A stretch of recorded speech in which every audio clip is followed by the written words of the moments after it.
my great pleasure to have Eberhard with me now. Let's tell the audience a little bit about yourself, the journey that has you here at the Workshopper Retreat, and some of the things that you do.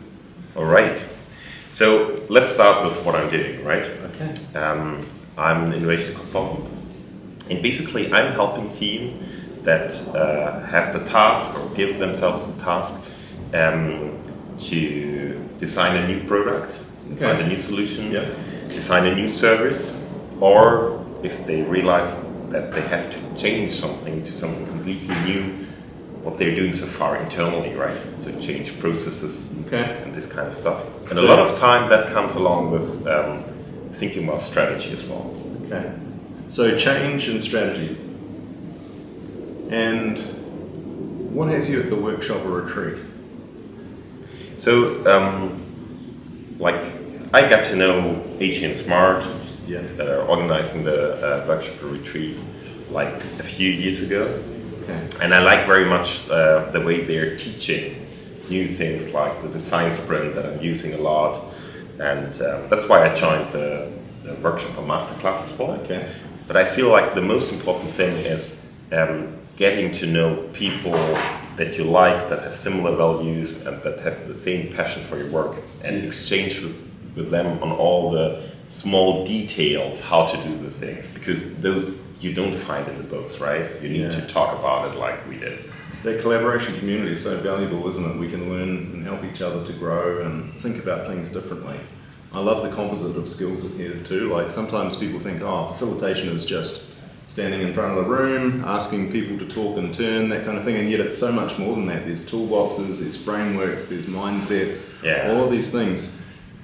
I really enjoyed your workshop yesterday about strategy. I wonder if you might unpack that for us. What are sort of the key components of the strategy workshop that you were talking about with us? All right. Well, in the end, it's very simple. Like to have this overall structure, I think the difficult part is coming all the details, right? But I think there are a few things that you should be aware as a team. Like first, you need a clear goal. Okay. And nowadays, for most of the teams, I don't recommend to set a very long-term goal anymore. Yes. But like to see like where do we want to be in 2 years, and what's the purpose we want to fulfill in this world in 2 years. Okay. And then to be very concrete about like what is our current situation, and something that might be very interesting there is to work with Lego as well, right? This is something I learned here as well, as a reminder from someone who said like I'm using Lego for that, like all the different bricks. So that can be very nice to have a map of like what's the current situation in the team. Sort of like visual modeling, three-dimensional modeling, using the Lego pieces to be able to visualize what you're talking about.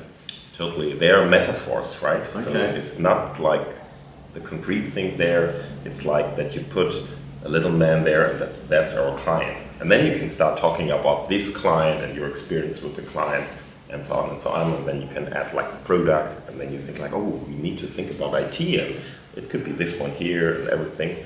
So this seems to be very helpful for coming up with this, the current situation somehow, to understand all the different connections. And then you know like where to go, you know like where you are at the moment. Yes. And then it's about like putting all the ideas on the table, how to get from A to B, right? Yes. And everybody has this in his mind, like what it should be like. Yeah. But a lot of these ideas don't make sense, and you certainly can't execute on all of them, right? So the difficult part now is to put them all on the table and to have a common understanding of like what are the ones we really want to do and that we want to focus on, and what is all the rest that we want to get rid of. Right? It sounds like a lot of overlap between this Lego modeling technique and also the ecosystem design technique that I was sharing in a workshop earlier today, where we're marking out who are the various entities in an ecosystem and what are the types of value and exchanges that are happening. And you're using the Lego blocks to be able to do a similar kind of model, and then it sounds like a transformation exercise where you're modeling current state, and then I imagine you go to a future state and then think about a roadmap. Is that how it starts to work? Yeah, actually the last step is the roadmap, right? So as soon as you have a shared understanding of like what do we want to try, then the point is like to think about like, what does it mean concrete? Yes. Who needs to do what, right? Yes. So in the end of a strategy workshop, like in the way I'm doing it, everybody knows what is the next step, right? So I'm responsible for these steps, and the other ones, they're working on that, and it's very concrete. And at the same time, you have this very concrete, like, what is it that we're going to stop and that we're not doing anymore? And so in a very short space of time, you're using a strategy and planning session to not only understand current state, to think about future state, to create a roadmap, but also end up with a set of actions at the end of it. And you're doing this at speed. Like in the past, organizations might spend many months, even years, coming together with a strategy that might be for a 5-year, a 10-year plan. And you're talking about 2 years as a time frame to think of. It sounds very agile, iterative, incremental, able to flex and change in response to the environment. And hey, we live in a changing world. It sounds like it's really useful. For an organisation that's listening to this and going, we should try this, we should think about a more agile way of doing strategy, what would be the starting point? What would you suggest for them to get started? Well, obviously, if they want to do it with me, give me a call, right? That would be the simplest thing. And I know you're doing a similar kind of work. Yeah, absolutely. So the two of us might be a good starting point.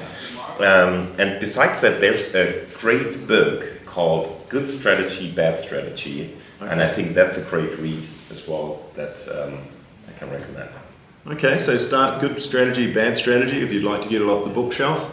Reach out if you'd like to be able to get some remote facilitation. I understand you also do on-site, as do I. And we're part of a bigger community, and so if there are other collaboration and facilitation needs you have, reach out to the collaboration community and we'll be able to hook you up with something. Thanks so much for your time, Eberhard. I've really enjoyed meeting you. To our audience, ciao. My pleasure.